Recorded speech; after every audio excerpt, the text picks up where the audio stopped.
So, people, I was going back and forth on this one because it's a subject matter that is kind of, you know, creepy as fuck. But I thought, you know what? I'm going to try. So, I just checked out The Artifice Girl, which is written and directed by Franklin Ritch. It is produced by Aaron B. Kuntz and Ashley Schneed, co-produced by Cameron Burns and Alex Uting, and executive produced by Peter Kopolowski. Alex Korovo handled the music, Britt McTammany, cinematography. Rich also edits the film. And visual effects are from Sandrino Pozanak. So our cast, well, we have Gareth, who is played by Franklin Ritch, and an older version is played by Lance Henriksen. There's Dina, played by Sinda Nichols. Amos, played by David Girard. Cherry, played by Tatum Matthews. We've got the funeral home director, played by Ivana Barnes. Ilya, played by Alyssa Moody. A younger version of her, played by Lucy Knoll.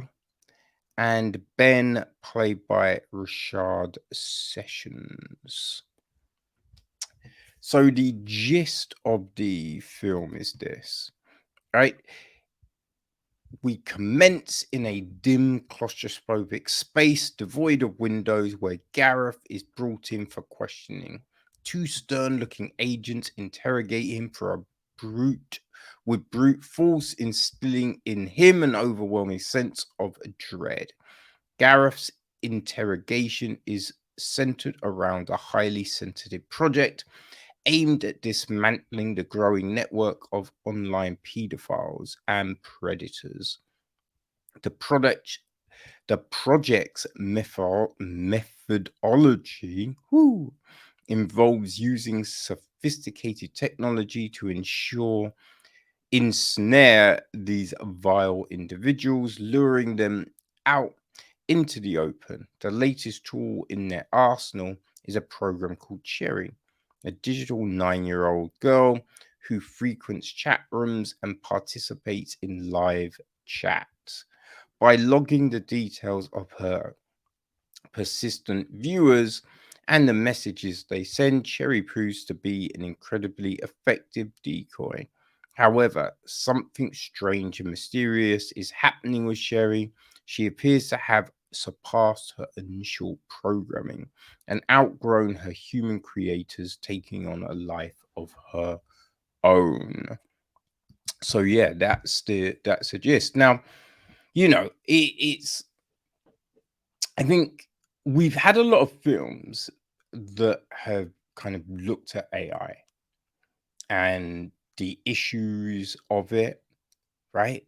And we're also kind of facing that in just normal society right now, which makes a lot of these things like Black Mirror and Ex Machina like just, oh, fuck.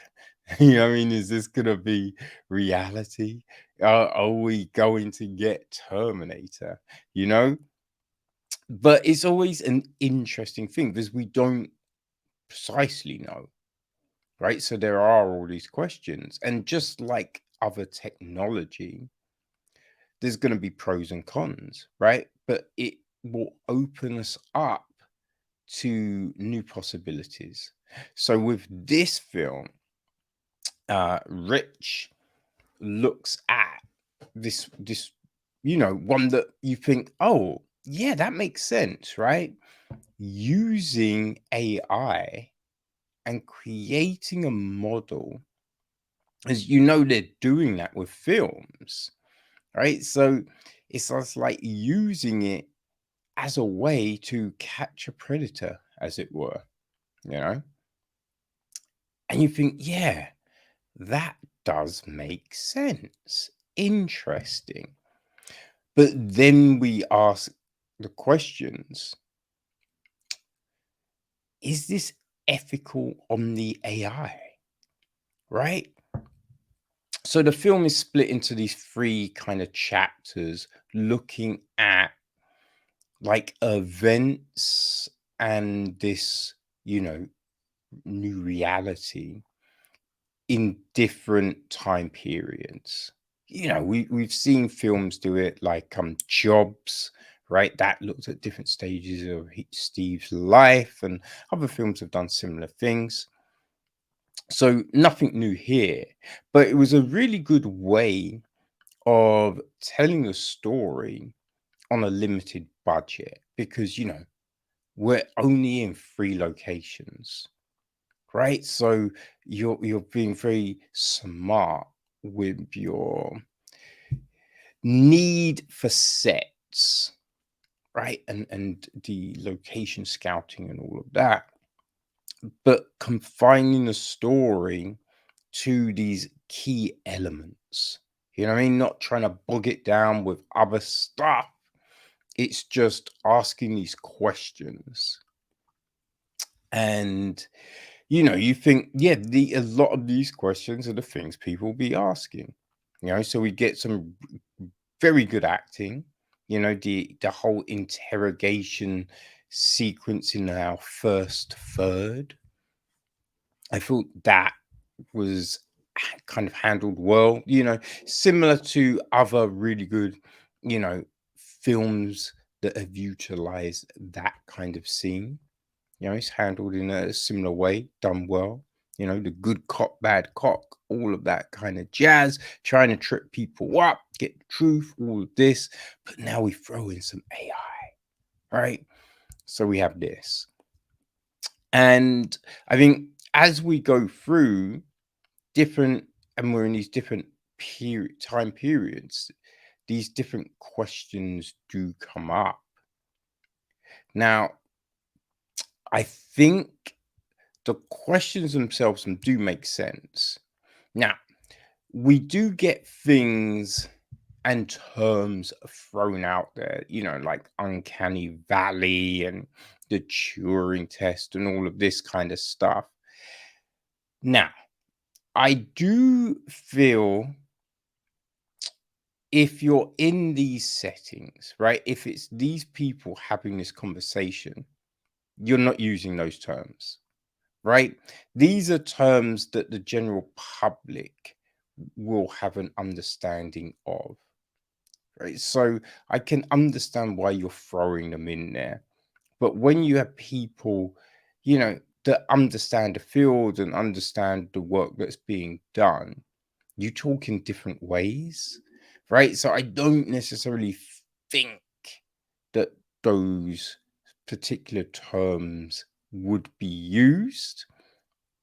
And there are certain things in the conversation that I'm not, I wasn't fully convinced that the person would be approaching it quite in that way, but it makes sense for the film, right? And trying to maybe bring in everyone because I think you could go a slightly different direction, and then it's more of a case of people that understand the topic, right?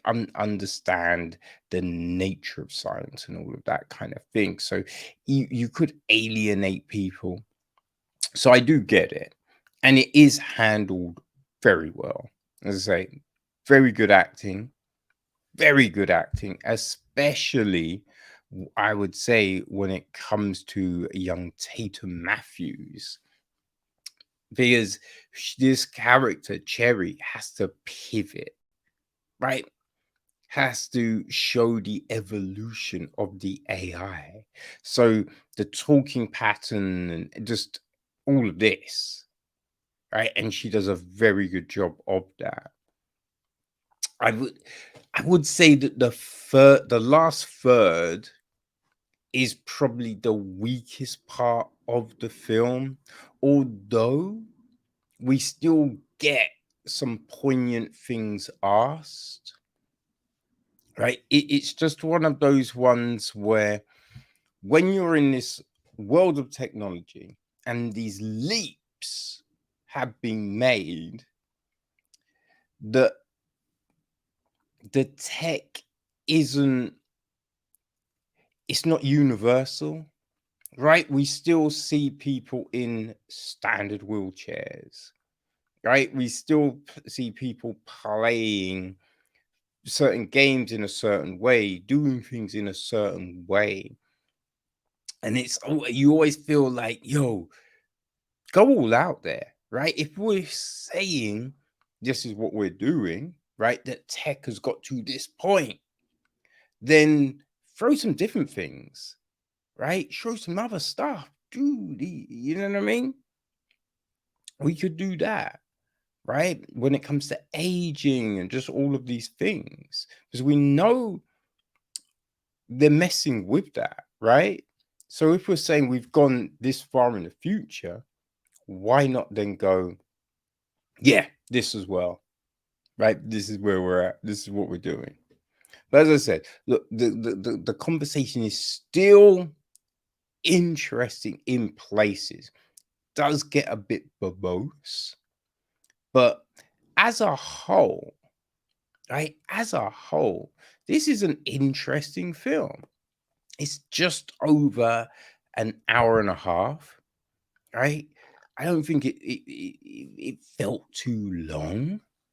You know, there's definitely bits where you'd be like, oh, I wish they had kind of talked about this or shown this. But it is just this whole thing around,